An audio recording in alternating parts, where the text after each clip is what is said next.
tak mau menyerah. Aku tak ingin berputus asa. Dengan gagah berani aku melangkah, dan berkata aku bisa. Ya. Ini serbuk sari. Ya. Ini mahkota. Ya. Ini tangkai. Ya. Iya. Terus? Tangan. Iya. Terus kelopak mana kelopak? Mana? Ya itu namanya apa? Kelopak. Nah. Ini namanya mahkota. Iya. Ini serbuk sari. Iya. Yang atas itu yang merah? Kepala putih. Iya, pintar. Terus? Aku bisa, aku pasti bisa. Ku harus terus berusaha. Bila ku gagal, itu tak mengapa. Setidaknya ku kan mencoba. Aku bisa, aku pasti bisa. Ku tak mau berputus asa. Coba terus coba sampai ku bisa. Aku pasti bisa.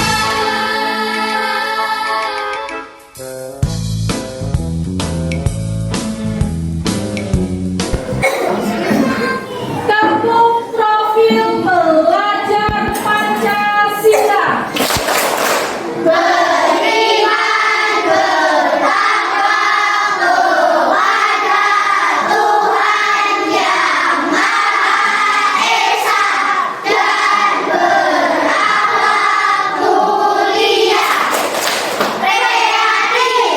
Tiga.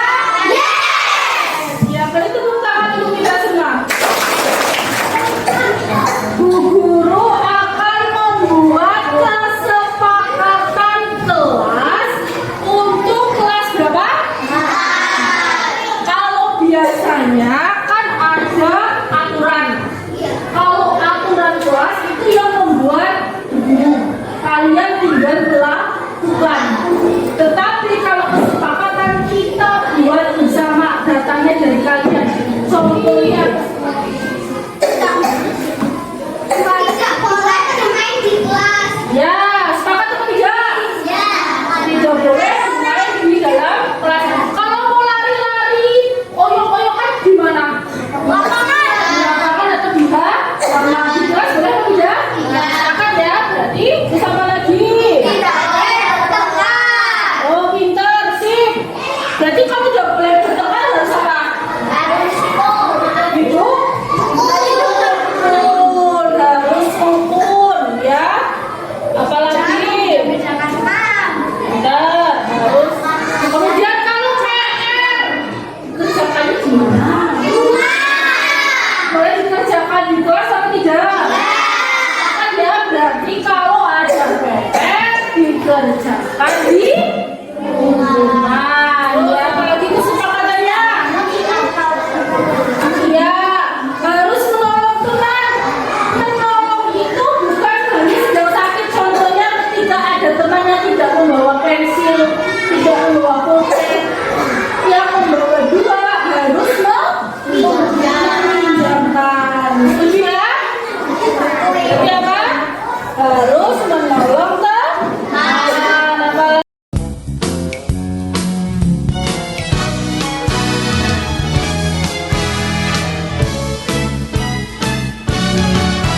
Assalamualaikum warahmatullahi wabarakatuh. Yang terhormat Bapak Kepala Sekolah SD Negeri Mutawana dan seluruh Dewan Guru SD Negeri Mutawana yang saya hormati. Pada pagi hari ini izinkan saya, Laspita Rini Rahmawati, saya merupakan calon guru penggerak Angkatan 5 dari Kabupaten Banjarnegara untuk mensosialisasikan budaya positif di sekolah. Sebelum masuk ke dalam materi, budaya positif sangat diperlukan di setiap sekolah.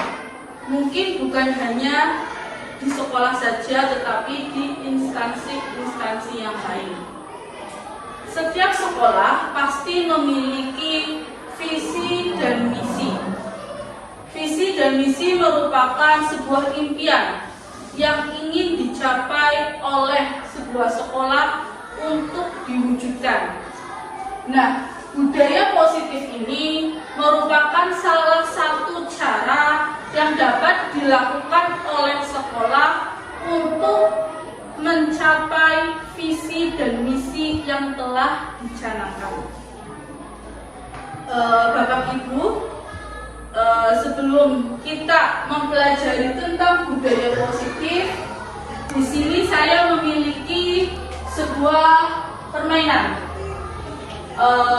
Sekarang Bapak Ibu bayangkan bahwa Bapak Ibu menyimpan sesuatu yang sangat berharga di dalam kepalan tangan Bapak Ibu.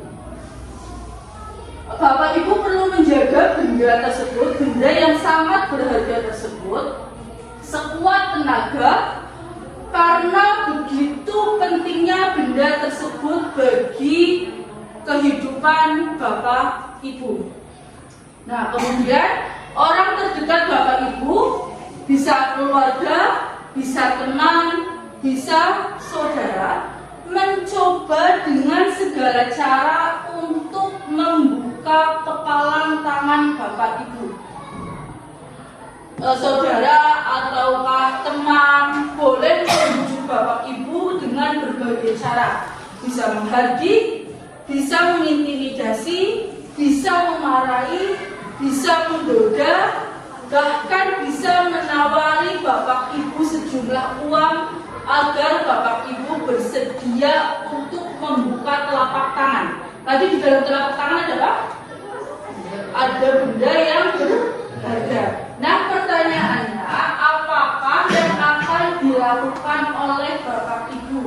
Apakah Bapak Ibu akan membuka atau tetap menutup telapak tangan Bapak Ibu? Nah, sekarang ditulis di kertas, kira-kira Bapak Ibu akan membuka telapak tangan dan menunjukkan benda berharga tersebut, atau akan tetap menutupnya?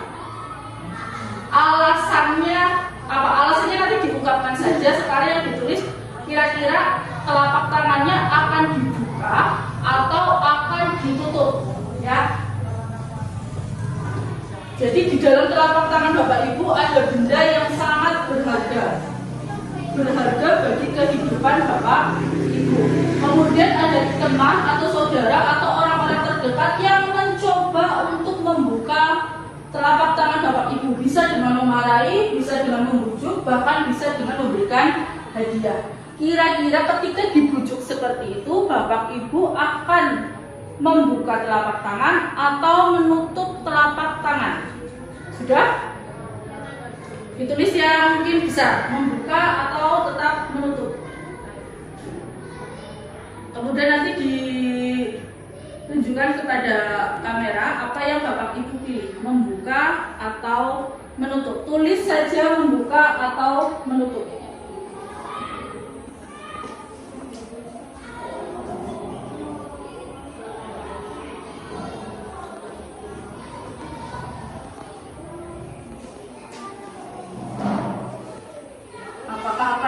Telapak tangan dan menunjukkan benda atau bahkan memberikan benda berharga tersebut, ataukah akan tetap menutup tangan?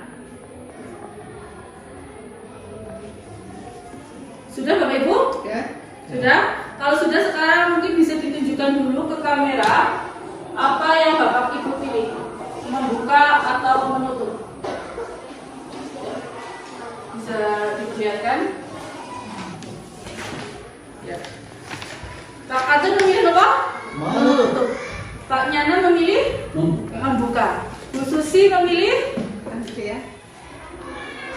membuka. Pak Bu Yuli memilih menutup. Pak Wantoro memilih menutup. Nah, sekarang tadi yang memilih membuka siapa? Saya. Ya. Kira-kira kalau yang memberi alasan Pak Nyana atau Bu Susi mengapa memilih membuka? Pak Nyana mungkin. Kira-kira alasan mengapa membuka telapak tangan? Alasannya ini bukan debat kesir ya. Karena tadi itu sudah menutup, otomatis harus dibuka. Mangsa menutup lagi. Jadi karena ingin mungkin apa ya, membagikan. Kalau Bu Susi apa? Karena benda yang sangat berharga yang ada dalam telapak tangan saya itu yang saya punya cuma ilmu. Otomatis akan saya buka, akan saya berikan untuk kemaslahatan bersama. Iya, beri tepuk tangan untuk Pak Nana dan Bu Susi. Nah, sekarang dari yang memilih menutup telapak tangan, alasannya apa Pak? Alasan saya menutup karena benda yang sangat berharga biasanya jarang untuk diberikan kepada orang lain. Iya. Karena itu sifatnya pribadi. Yang saya maksud ini menutup karena sifatnya pribadi. Mungkin kalau sifatnya umum bisa. Oke, kalau Pak Wantoro? Saya sependapat dengan Pak Ando. Jadi sesuatu yang berharga harus dilindungi sebenarnya. Dilindungi dan orang lain jangan sambil menyebar kalau mungkin ya seperti itu. Kemudian kalau dari Biwi bagaimana? Sifatnya pribadi ya. Intinya sama. Intinya sama, kalau kita kan harus punya apa ya, privasi masing-masing. Nah, jadi jika itu sangat memungkinkan tidak dipublikasikan, lebih baik nggak usah seperti itu. Berarti dari tepuk tangan untuk yang Pak Andun, Pak Wantoro dan Biwi. Nah, Bapak Ibu tadi sudah memilih dan sudah memberikan alasannya akan menutup atau akan membuka. Sekarang, menurut Bapak Ibu, kira-kira siapa yang memegang kontrol utama dari pilihan Bapak Ibu? Apakah teman atau sendiri-sendiri? Saya dari sini. Diri sendiri. Nah, yang dimakna jadi dari permainan ini kita bisa mengetahui bahwa sebuah kontrol itu kita sendiri yang menentukan apakah kita akan membuka kesempatan kepada orang lain untuk mengontrol kita, atau kita akan menutup diri kita dari kontrol orang lain. Jadi yang menentukan itu adalah diri kita sendiri. Nah, pemegang kontrol atas diri kita adalah kita sendiri. Ketika kita mau membuka diri terhadap kontrol dari orang lain, maka kita akan menyesuaikan diri kita pada aturan yang dibuat oleh orang yang mengontrol kita. Namun ketika kita menutup diri atau kontrol dari luar, maka kita akan bertindak sesuai dengan apa yang kita inginkan. Nah, jadi kalau kita terapkan di dalam sekolah, mengapa ada peserta didik yang kita himbau kemudian mereka langsung mengikuti? Berarti peserta didik tersebut membuka hati mereka terhadap kontrol dari luar. Tetapi tidak menutup kemungkinan juga ketika kita menghimbau atau mengajak peserta didik kita melakukan suatu kebajikan, mereka tidak mau melakukan. Kenapa? Karena peserta didik kita menutup diri mereka dari kontrol yang kita berikan. Kembali lagi, kita tidak bisa memaksakan peserta didik kita karena pemegang kontrol adalah diri mereka sendiri. Kemudian sampai sini pahami Bapak Ibu tentang sebatas kontrol. Sekarang disiplin positif. Ki Hajar Dewantoro merupakan Bapak Pendidikan Indonesia. Ya, Ki Hajar Dewantoro menyatakan bahwa untuk mencapai kemerdekaan atau dalam konteks pendidikan kita saat ini, untuk menciptakan murid yang merdeka, syarat utamanya adalah harus disiplin yang kuat. Disiplin yang dimaksud adalah disiplin diri yang memiliki motivasi internal. Motivasi internal adalah motivasi yang berasal dari dalam diri peserta didik. Jika kita tidak memiliki motivasi internal, maka kita perlu pihak lain untuk mendisiplinkan kita atau motivasi eksternal karena berasal dari luar diri peserta didik, bukan dari dalam. Disiplin yang sudah bermakna positif terbagi dua bagian, yaitu disiplin dalam konsekuensi dan disiplin dalam bentuk restitusi. Jadi konteks pendidikan kita saat ini adalah merdeka belajar. Oleh karena itu di sekolah kita sendiri di SD Negeri Mentawana untuk kelas 1 dan kelas 4 sudah menerapkan kurikulum merdeka. Tujuannya agar terwujudnya peserta didik yang merdeka dalam belajar. Nah, di sini ketika disiplin positif sudah bermakna positif, sudah baik, ada dua jenis. Yang pertama konsekuensi dan restitusi. Jadi untuk konsekuensi nanti di setiap kesepakatan kelas kita yang kita buat atau di lingkup sekolah yang sudah kita buat ada konsekuensinya. Peserta didik secara sadar akan melakukan konsekuensi dari tindakan yang mereka lakukan. Namun perbedaan dengan restitusi yaitu adanya kesadaran yang timbul dari peserta didik untuk memperbaiki kesalahan yang mereka lakukan. Jadi kalau konsekuensi mereka melakukan tindakan yang merupakan akibat dari perilaku menyimpang mereka. Namun kalau restitusi adanya kesadaran dari peserta didik untuk memperbaiki perilakunya. Kemudian teori motivasi. Nah, teori motivasi ini berhubungan dengan tadi kontrol, ya. Yang pertama ada motivasi untuk menghindari hukuman. Ada beberapa peserta didik kita mungkin yang melakukan perilaku-perilaku atau kebajikan-kebajikan baik di sekolah didasari oleh motivasi untuk menghindari hukuman agar tidak dihukum oleh bapak atau ibu guru. Mereka datang tepat waktu, tidak tahu alasannya atau manfaatnya apa. Yang mereka pikirkan agar tidak dihukum. Itu merupakan motivasi ekstrinsik rendah, kekuatannya masih rendah. Yang kedua adalah motivasi ekstrinsik untuk mendapatkan imbalan. Ada beberapa dari peserta didik kita mungkin yang rajin mengerjakan PR,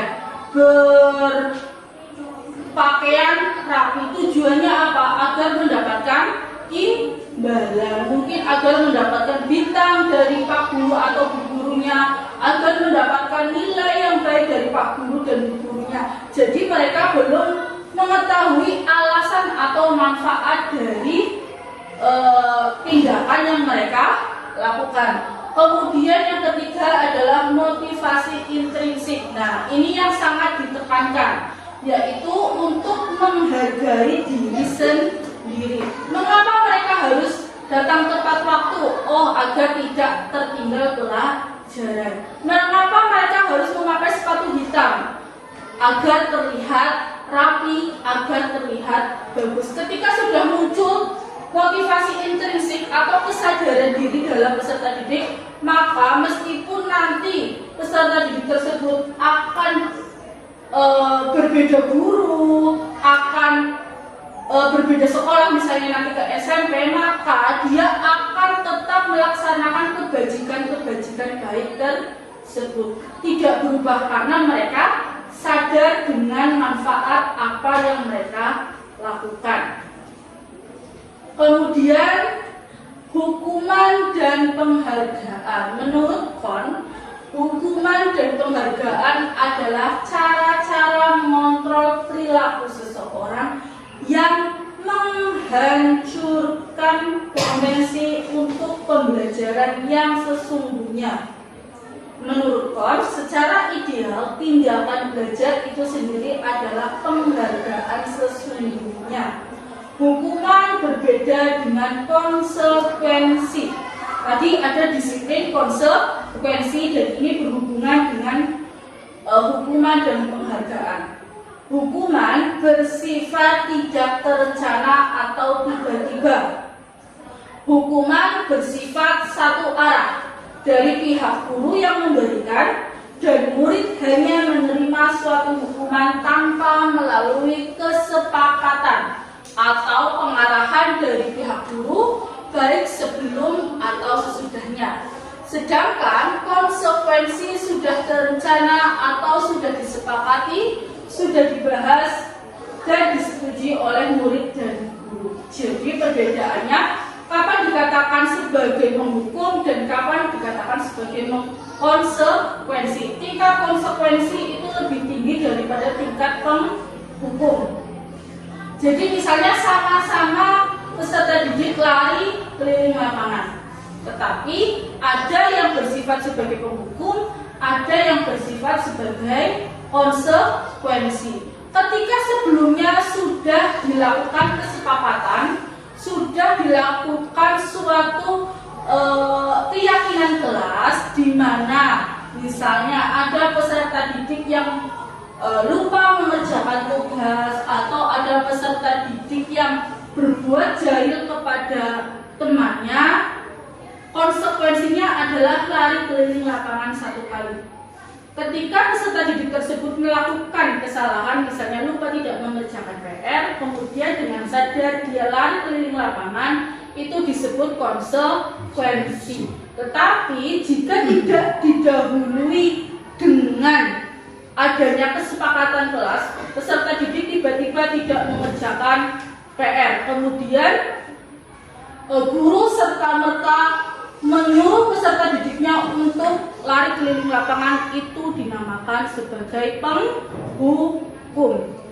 Nah, dalam posisi ini jiwa atau psikologi dari peserta didik berbeda. Ketika yang dilakukan adalah konsekuensi, maka peserta didik secara sadar dan bertanggung jawab mengakui kesalahannya. Oh iya, saya tidak mengerjakan PR. Dulu sudah disepakati bahwa yang tidak mengerjakan PR akan lari. Mungkin jiwa peserta didik akan menerima konsekuensi tersebut. Tetapi ketika penghukuman yang dilakukan secara serta-merta, mungkin jiwa peserta didik itu akan menolak, akan bergejolak, akan tidak terima, dan nanti bisa menyebabkan yang namanya dendam. Dari dendam akan membuat rasa benci kepada guru tersebut, dan mungkin peserta didik tersebut akan merasa tidak nyaman atau tidak bersemangat pergi ke sekolah. Lah, anak sekolah dihukum J. Lah, ada di sekolahan Pak gurunya senengnya marah-marah J, gurunya senengnya marah-marah. Nah, sifat-sifat tersebut akan muncul jika yang terjadi adalah penghukuman, karena tidak ada rasa menyadari, tidak ada rasa tanggung jawab dari dalam peserta didik. Kemudian dihukum oleh penghargaan. Penghargaan yang selama ini kita anggap baik karena dapat merubah perilaku peserta didik, ternyata oleh para ahli dianggap kurang baik atau bahkan mematikan potensi peserta didik. Yang pertama adalah pengaruh jangka panjang dan jangka pendek. Dalam pengaruh jangka pendek, pasti peserta didik akan melakukan kebajikan-kebajikan yang kita harapkan. Karena tujuannya apa? Untuk mendapatkan imbalan. Tetapi untuk pengaruh jangka panjangnya, mereka akan meninggalkan kebajikan tersebut ketika mereka tidak mendapatkan imbalan tersebut. Contohnya, misalnya saya biasa memberikan peserta didik saya dengan imbalan bintang. Ketika saya berangkat, peserta didik saya pasti akan berlomba-lomba maju, akan berlomba-lomba disiplin agar mendapatkan bintang. Tapi suatu ketika saya tidak bisa berangkat sekolah mungkin karena sakit, digantikan oleh guru yang lain yang tidak memiliki bintang. Mungkin peserta didik saya akan berhenti, mereka akan kembali ke kodrat mereka, akan kembali ke kebiasaan yang kurang baik dari mereka. Karena apa? Karena tidak mendapatkan imbalan. Kemudian yang kedua, penghargaan tidak efektif. Karena tadi yang pertama, selain bersifat eksternal, juga memerlukan seperti biaya, seperti modal, dan pengaruhnya masih rendah terhadap peserta didik. Kemudian penghargaan merusak hubungan. Biasanya nanti ketika kita memberikan imbalan seperti bintang-bintang, ada 1-2 peserta didik kita yang mendominasi sehingga kita berikan bintang terus. Nah, itu akan menyebabkan kecemburuan terhadap peserta didik yang lain. Yang namanya perubahan itu tidak harus menjadi yang terbaik. Mungkin masih ada peserta didik kita yang mencoba untuk berubah, tetapi karena masih kalah grade-nya dengan peserta didik yang dominan, mereka akan merasa tidak dihargai sehingga akan merusak hubungan. Kemudian penghargaan mengurangi kecepatan, penghargaan mengurungkan kualitas, dan penghargaan mematikan kreativitas. Ini merupakan hasil dari riset atau penelitian. Jika suatu peserta didik diberikan imbalan, maka mereka akan berfokus pada imbalan tersebut. Mereka tidak akan fokus kepada apa yang sedang mereka kerjakan, tetapi fokus utama mereka adalah imbalan, dan imbalan. Kemudian penghargaan menghukum. Contohnya ketika sedang rankingan kelas. Ketika kita memberikan ranking terhadap peserta didik ranking 1, 2, dan 3, secara tidak langsung kita akan menghukum peserta didik yang lain. Mereka akan merasa gagal, mereka akan merasa kecewa karena tidak mendapatkan ranking. Kemudian motivasi intrinsik. Nah, penghargaan itu motivasinya masih ekstrinsik, belum intrinsik atau masih bersifat dari luar. Kemudian, nah, 5 posisi kontrol guru. Di dalam mengontrol tadi seperti permainan membuka telapak tangan, kita bisa mengontrol peserta didik kita melalui 5 posisi kontrol. Ada posisi sebagai pemukul, ada posisi sebagai pembuat merasa bersalah, ada posisi sebagai teman, ada posisi sebagai pemantau, dan ada posisi sebagai manajer. Sebelum saya jelaskan, mungkin kita akan melihat video terlebih dahulu mengenai perbedaan 5 posisi ini. Nanti kita refleksikan diri kita di mana kita sudah berada, apakah sebagai pemukul, pembuat merasa bersalah, sebagai teman, sebagai pemantau, atau sebagai manajer. Nah, di sini saya sudah siapkan video yang menunjukkan perbedaan posisi tersebut.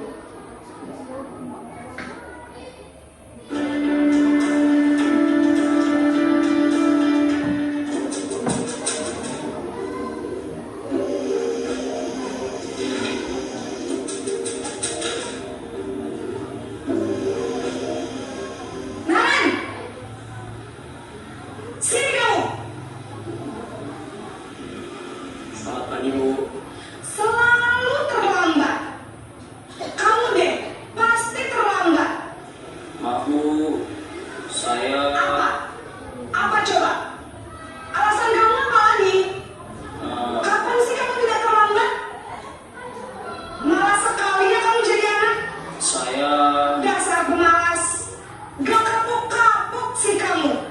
Sudah berapa kali terlambat? Sana, kamu keliling lapangan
ibu kamu.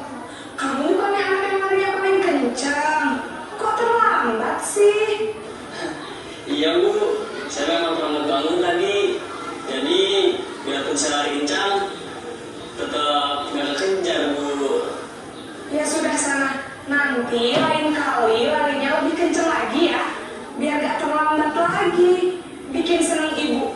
Demi ibu. Bisa kan? Bisa lah Bu. Ya sudah sana masuk kelas. Ibu beresin urusan absen kamu. Kamu ini ada-ada saja.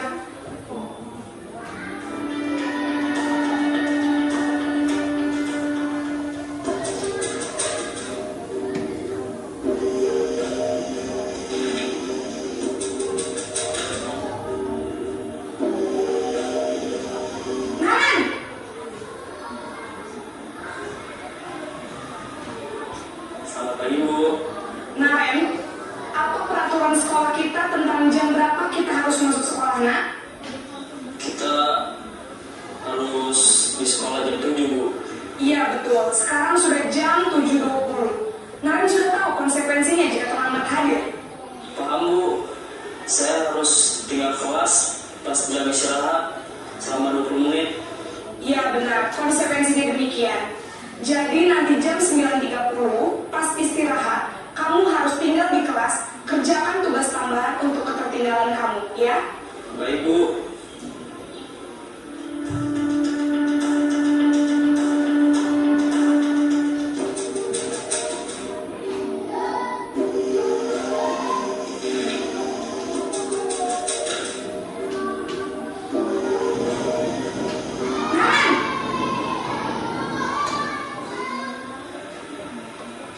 Selamat pagi Bu.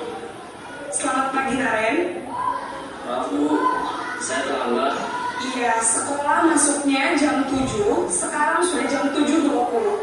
Jadi sekarang bagaimana ini Naren? Maaf Bu, saya lupa setel alarm saya semalam. Baiklah, menurut kamu, keyakinan sekolah yang mana yang perlu kamu tingkatkan?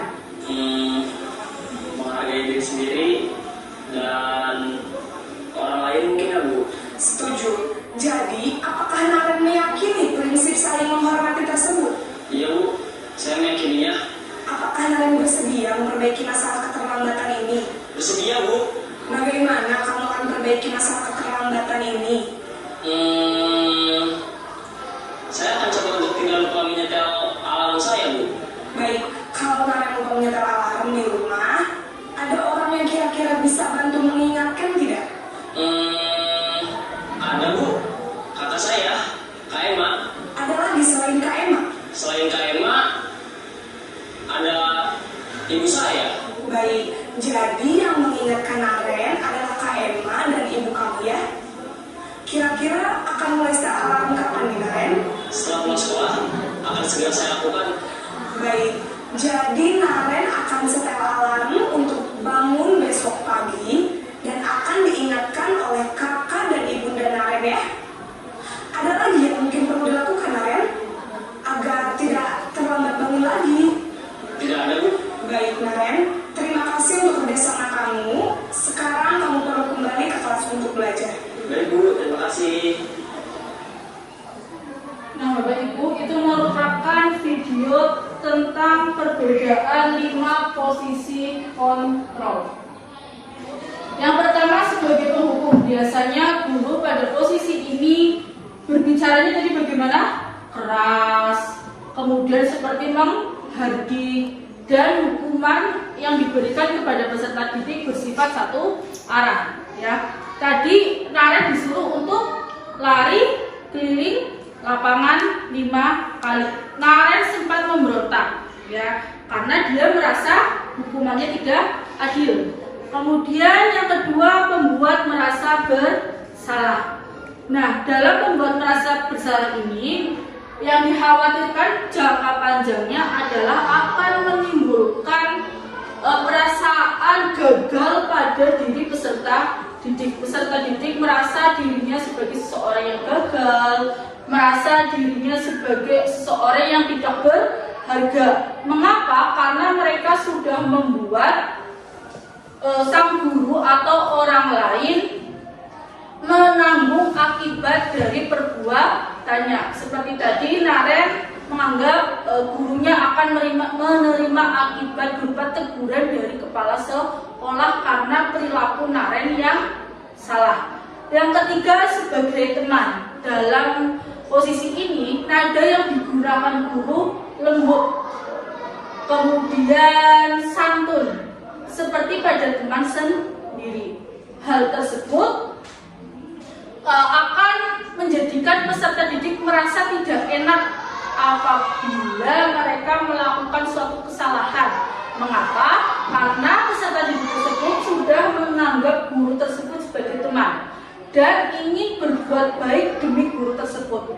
Yang ditakutkan ketika nanti guru tersebut sudah berganti dan peserta didik tersebut akan kembali kepada kebiasaannya karena seseorang yang dianggap sebagai teman tersebut sudah berganti orang lain yang mereka anggap belum sebagai teman.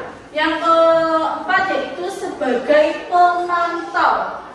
Nah, ini termasuk kontrol positif, namun bersifat eksternal. Dengan posisi kontrol ini, murid akan menitik beratkan pada dampak diri sendiri atau akibat atau konsekuensi dari perilaku yang ia lakukan.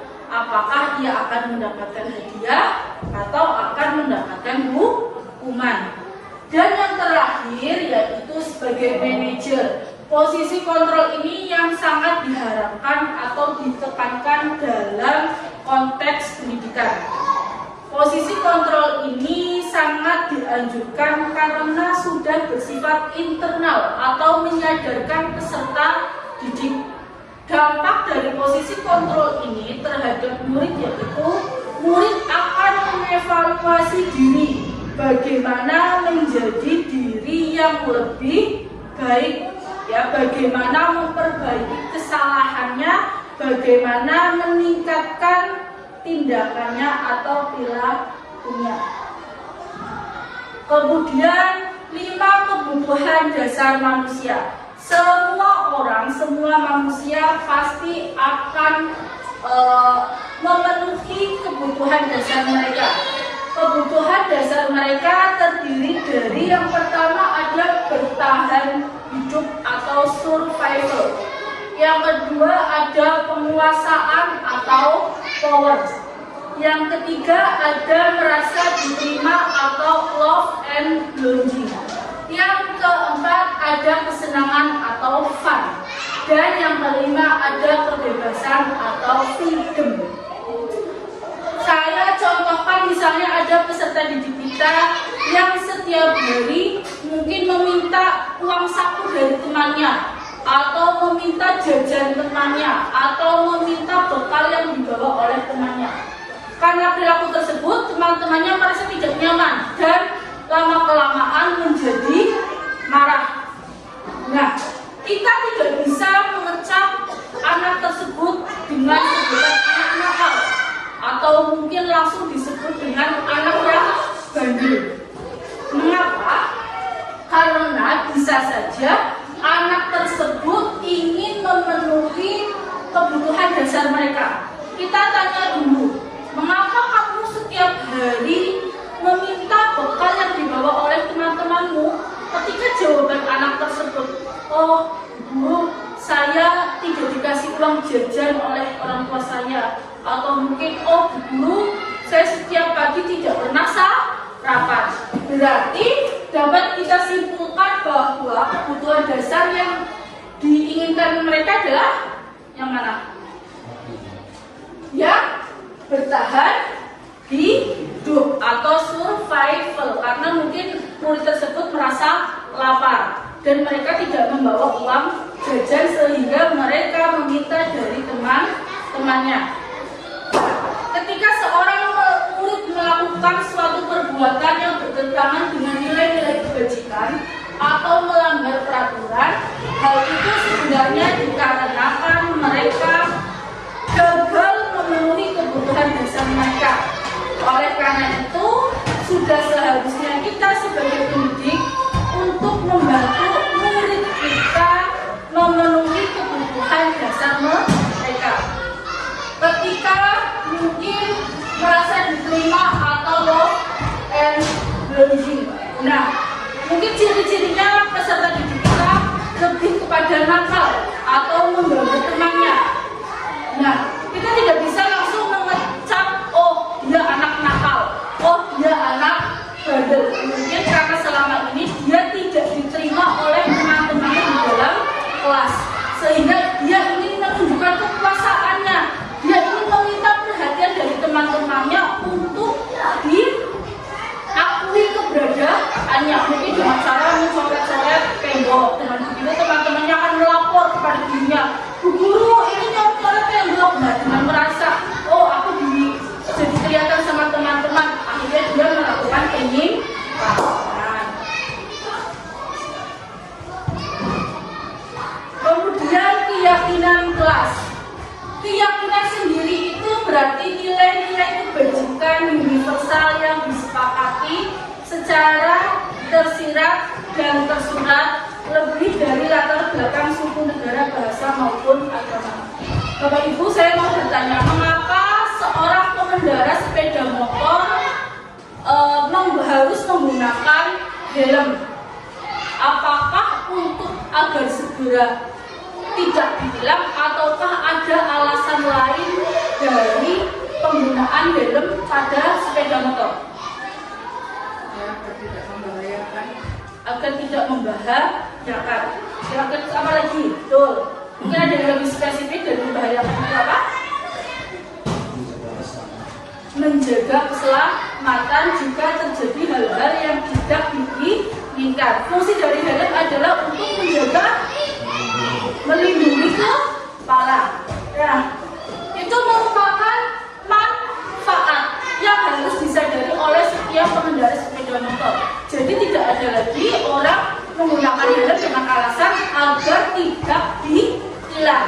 Jika tujuannya seperti itu, berarti dia belum meyakini, dia belum memiliki motivasi intrinsik, motivasinya masih terhindar dari hukuman. Nah, itu yang dimaksud dengan nilai-nilai universal. Kita yakin ketika memakai helm kita akan selamat atau kepala kita akan terlindungi.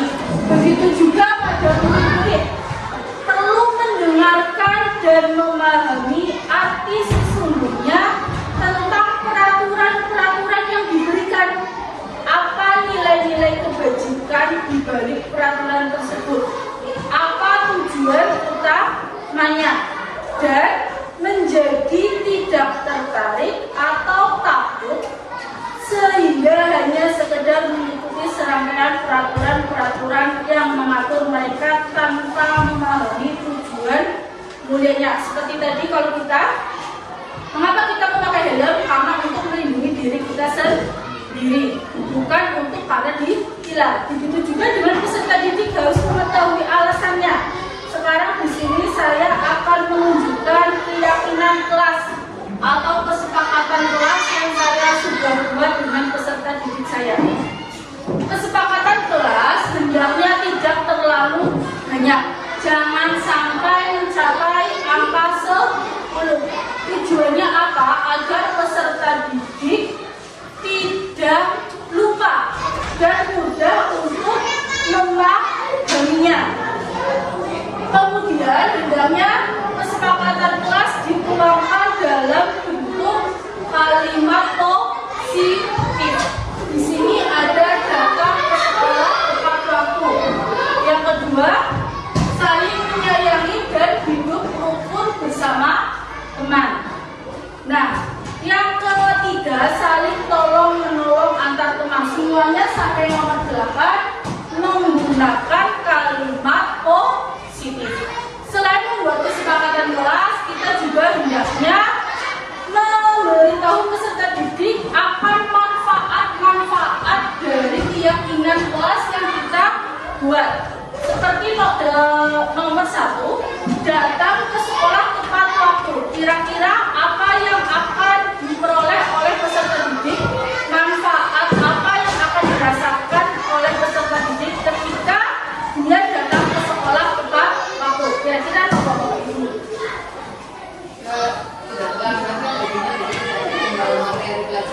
Ya, itu agar peserta didik tidak tinggal materi pelajaran. Selain itu juga bisa menyiapkan peserta didik agar mereka lebih siap dalam menerima pembelajaran. Karena kalau datang terlambat itu pasti kan sudah gugup, kemudian takut mendapatkan konsekuensi atau takut akan dihukum, sehingga mereka akan tidak konsentrasi saat pembelajaran. Jadi perlu ditekankan arti atau makna yang akan didapat oleh peserta didik. Itu keyakinan kelas. Oleh karena itu keyakinan kelas sangat perlu diterapkan karena akan memberikan motivasi intrinsik dalam diri peserta didik untuk melakukan nilai-nilai kebajikan secara sadar dan bertanggung jawab. Jadi motivasinya sudah intrinsik bukan ekstrinsik lagi. Nah, ini merupakan contoh kesepakatan kelas yang tadi saya sudah tunjukkan. Nah, sekarang kita masuk ke dalam segitiga restitusi. Mengapa kita menggunakan segitiga, bukan segi 4, segi 5, dan segi 6? Karena langkah-langkah dalam restitusi ada 3. Langkah-langkah tersebut saling bersinambungan satu dengan yang lainnya. Yang pertama adalah menstabilkan identitas. Dalam menstabilkan identitas, seorang guru bisa menggunakan kata-kata tidak apa-apa. Semua orang pasti pernah melakukan kesalahan. Dengan begitu jiwa anak akan menjadi lebih tenang. Yang kedua, mungkin ketika dia lupa tidak mengerjakan PR, kita bisa menggunakan kata-kata tidak apa-apa. Semua orang pasti pernah melakukan lupa. Dengan kata-kata tersebut, peserta didik tidak akan menyalahkan dirinya sendiri, sehingga identitasnya dirinya akan stabil. Yang kedua, validasi tindakan yang salah. Kita berdiskusi dengan peserta didik. Kira-kira apa yang akan dapat mereka lakukan untuk memperbaiki kesalahannya. Dan yang ketiga, menanyakan keyakinan berhubungan dengan kesepakatan kelas. Kira-kira kesepakatan atau keyakinan kelas yang mana yang belum mereka tunjukkan, sehingga nanti peserta didik akan berpikir secara universal atau menyeluruh dari apa yang sudah berbuat, apa yang harus mereka lakukan, dan nilai-nilai mana yang belum mereka tunjukkan. Nah, untuk lebih memahamkan tentang segitiga restitusi, kemarin saya sudah melakukan praktik segitiga restitusi kepada peserta didik saya yang bermain bola di dalam kelas.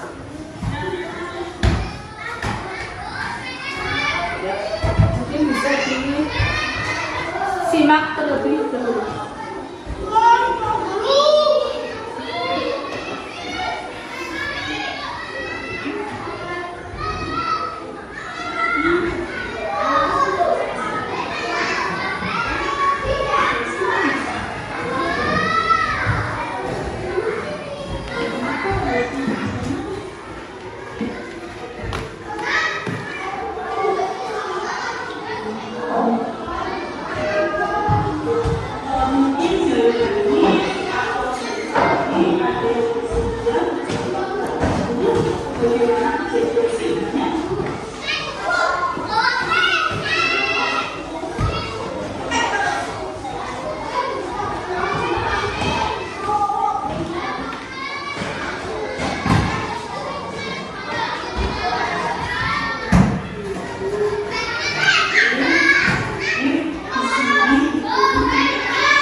dari video tersebut memang anak melakukan kesalahan, yaitu bermain bola di dalam kelas.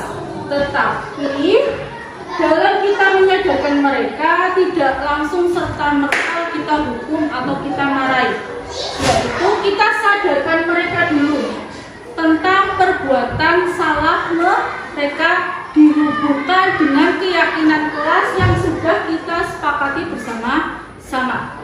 Kemudian peserta didik juga kita mintai tanggapan akan pertanggungjawaban yang telah mereka lakukan serta mencari solusi. Tadi solusinya mereka akan bermain sepak bola di halaman sekolah atau di lapangan sekolah, bukan di ruang kelas. Seperti itu timbul dari peserta didik, bukan kita yang memberitahu. Mungkin kecuali ketika peserta didik tidak mengetahui apa yang harus mereka lakukan, kita bisa memberikan saran atau masukan. Nah, sehingga ketika nanti mereka melakukannya sudah secara sadar dan bertanggung jawab, tidak ada rasa paksaan dalam mempertanggungjawabkan perbuatannya. Kemudian apabila kita di dalam menyelesaikan permasalahan yang ada di sekolah menggunakan sekitar institusi, kita bisa menempatkan posisi kita pada posisi kontrol sebagai manajer, maka akan terbentuk budaya positif.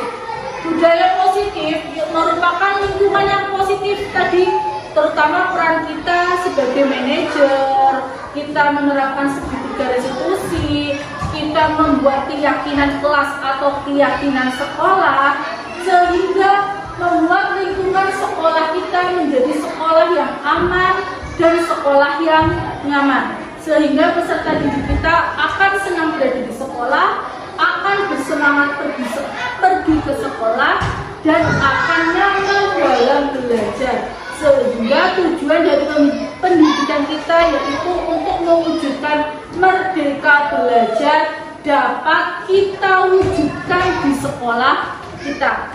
Selain itu, sekolah kita juga bisa menjadi sekolah ramah anak yang sesungguhnya. Mengapa? Karena sudah tidak ada lagi penghukuman, sudah tidak ada lagi dendam di antara peserta didik atau rasa benci dari peserta didik kepada pihak sekolah. Sehingga sekolah kita akan menjadi sekolah yang nyaman, aman untuk belajar. Kemudian budaya positif. Untuk mewujudkan budaya positif, guru dapat memulainya dengan membuat kesepakatan kelas. Jadi nanti setiap guru di sekolah kita mungkin bisa membuat kesepakatan kelas dengan peserta didiknya. Kemudian dari kesepakatan sekolah tersebut berguna untuk mencapai visi sekolah. Nah, mengapa perlu dibuat kesepakatan kelas tadi? Agar mewujudkan motivasi dari dalam atau motivasi intrinsik dari peserta didik, agar peserta didik secara sadar dan bertanggung jawab melakukan perilakunya. Kemudian di dalam menyelesaikan masalah juga guru sebaiknya menggunakan segitiga restitusi. Tadi dimulai dari menstabilkan identitas, memvalidasi tindakan yang salah, dan yang terakhir menanyakan keyakinan. Dan sebaiknya guru juga memilih posisi sebagai manajer, hindari posisi sebagai penghukum, karena itu akan menyebabkan peserta didik merasa dendam atau mungkin kecewa terhadap bapak ibu gurunya. Nah, sekarang mari kita diskusikan. Mungkin ada yang bersedia membacakannya? Pak Alun bisa membacakannya?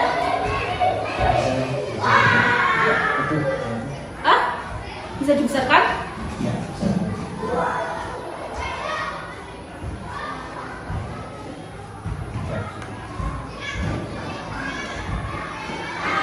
Terlihat ya?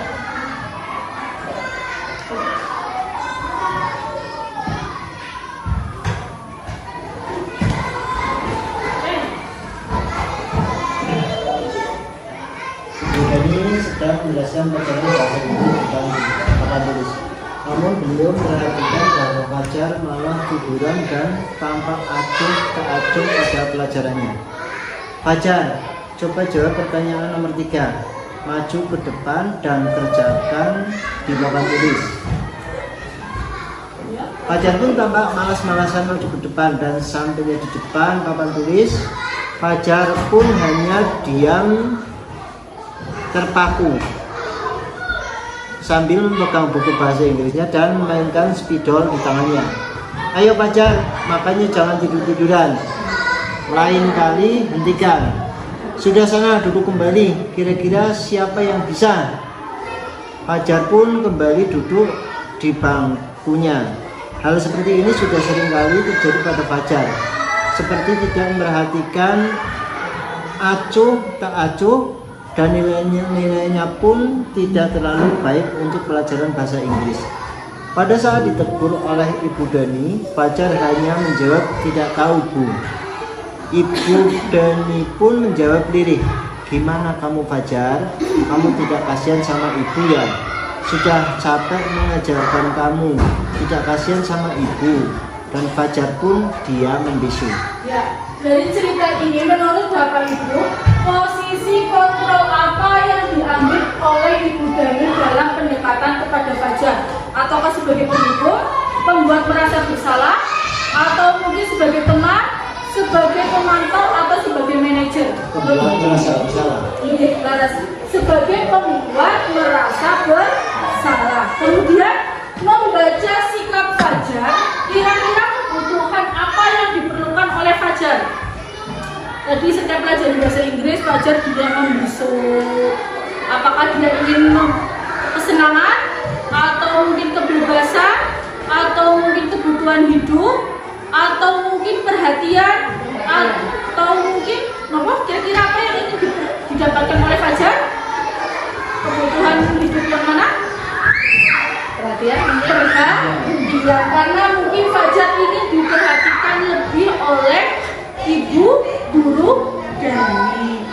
Nah, Bapak Ibu guru yang saya hormati, mungkin sekian penjelasan dari saya tentang budaya positif. Saya berharap setelah ini kita dapat mewujudkan budaya positif di lingkungan SD Negeri Metawana. Mungkin dengan pertama-tama membuat keyakinan kelas di setiap kelasnya, atau mungkin membuat keyakinan sekolah. Dan saya juga meminta maaf apabila di dalam mensosialisasikan ini banyak tutur kata saya yang kurang berkenan di hati Bapak Ibu. Mohon maaf atas kesalahan saya. Terima kasih atas perhatian Bapak Ibu semua. Saya akhiri. Wabillahi taufiq wal hidayah. Wassalamualaikum warahmatullahi wabarakatuh.